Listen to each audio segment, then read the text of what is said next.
Hello et bienvenue dans ce nouveau journal d'une vidéaste. J'ai disparu pendant un an, donc merci d'être encore là, ou si vous êtes nouveau, bienvenue. Je vais vous faire un récap de ma dernière année en tant que vidéaste freelance. Quels sont les questionnements, les doutes, les problématiques que j'ai rencontrées. Et puis cet épisode, il va aussi s'élargir au métier de réalisatrice parce qu'il a eu un grand impact dans ma vie et dans mon quotidien cette année. Clairement, mon année, c'était un petit peu une bataille entre mon moi créatrice de contenu qui a perdu, voilà, j'ai arrêté pendant un an parce qu'il fallait que je fasse un choix, et de l'autre côté, réalisatrice, et clairement j'avais un peu une bataille interne tout le temps entre ces deux positionnements. Pour résumer mon année et ce qui s'est passé, je pense que je vais vous choisir une phrase, c'est « choisir, c'est renoncer » qu'un collègue vidéaste, Lucas, m'a dit, et je crois que j'avais besoin d'entendre cette phrase-là pour terminer mon film. Parce que oui, cette année, j'ai voulu terminer mon film documentaire. C'était le premier enjeu, c'est un projet que j'avais en tête depuis 2020 et qui s'est concrétisé en 2021, puisqu'à ce moment-là, j'ai eu un financement du CNC.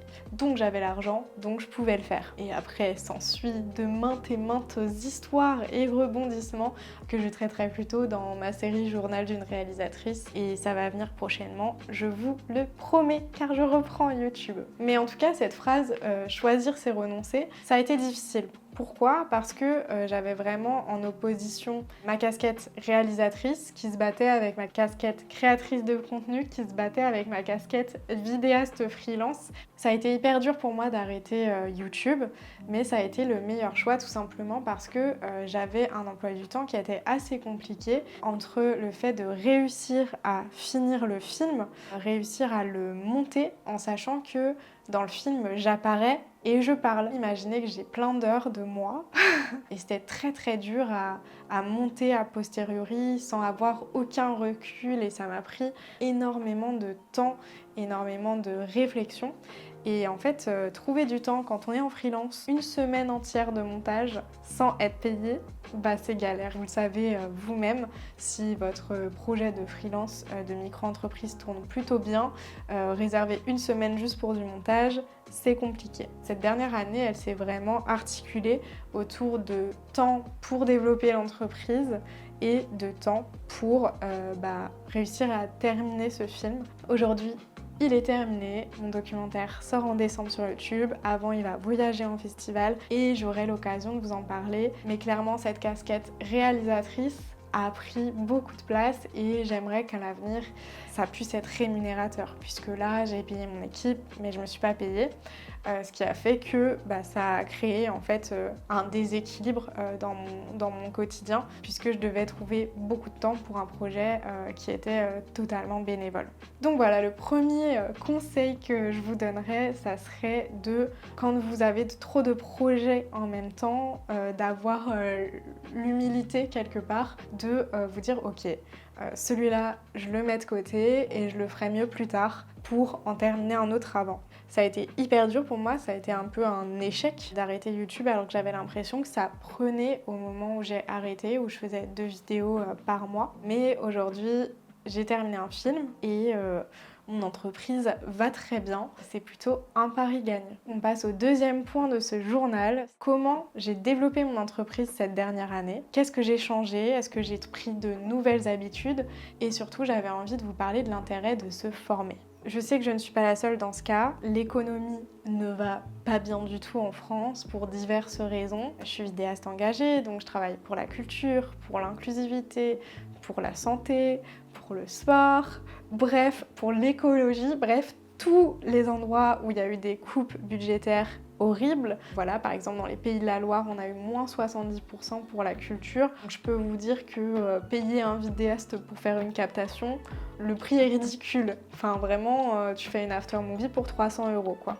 Pendant 3 jours tu filmes. Je grossis un peu le trait, mais on est arrivé à des prix comme ça. Ce qui a aussi complexifié le fait de pouvoir prendre du temps à côté pour faire le film, puisqu'il y avait moins de projets, les clients revenaient moins, et ils revenaient pas moins parce qu'ils n'avaient pas envie, mais tout simplement parce que les budgets, c'était très compliqué d'en trouver pour eux cette année-là. Si vous avez vécu un petit peu la même chose, n'hésitez pas à partager vos conseils, vos expériences ou vos galères en commentaire pour qu'on se sente moins seul. Quand on est en galère, il faut chercher des solutions. Et moi, la solution, elle est un petit peu venue à moi. C'est les vidéopreneurs qui m'ont proposé de rejoindre leur mastermind. Les vidéopreneurs, moi, je les suivais depuis très longtemps. Je me suis formée via leur podcast dans tout l'aspect marketing, positionnement, démarchage. Et en fait, j'ai pu les rencontrer, tourner des podcasts avec eux. J'ai rejoint le mastermind et j'y suis restée donc 6 mois. Et après, je suis restée un petit peu dans les parages puisque je donne toujours des petites masterclass de temps en temps pour les vidéopreneurs, surtout sur le sujet de YouTube ou du documentaire. C'est vraiment une formation qui avait du sens pour moi puisqu'elle n'était pas du tout technique et je jugeais que de ce côté-là, ça allait. Enfin, je veux dire, je peux toujours m'améliorer énormément, évidemment, mais c'était surtout du côté structuration d'entreprise que j'avais besoin de nouvelles clés, en fait, pour mieux gérer tout ça. Ça m'a un petit peu sauvée, puisque j'ai appris à démarcher des clients, ce que je faisais pas du tout avant. Moi, j'ai appris à démarcher plutôt sur LinkedIn et en appel téléphonique, et ça marche vraiment plutôt bien.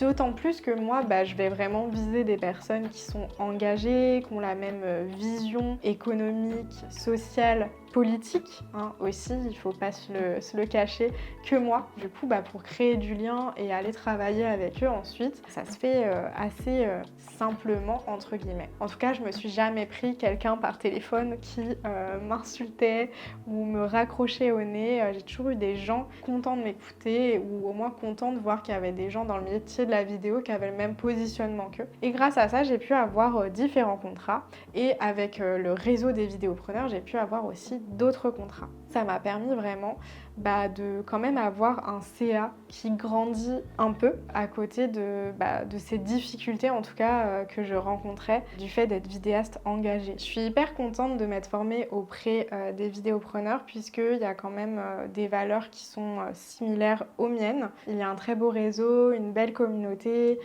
Aujourd'hui, j'échange avec beaucoup de vidéastes qui ont fait partie de ce réseau-là et on s'entraide beaucoup. Même dans notre ville, il n'y a pas cette idée de compétition entre nous ou quoi.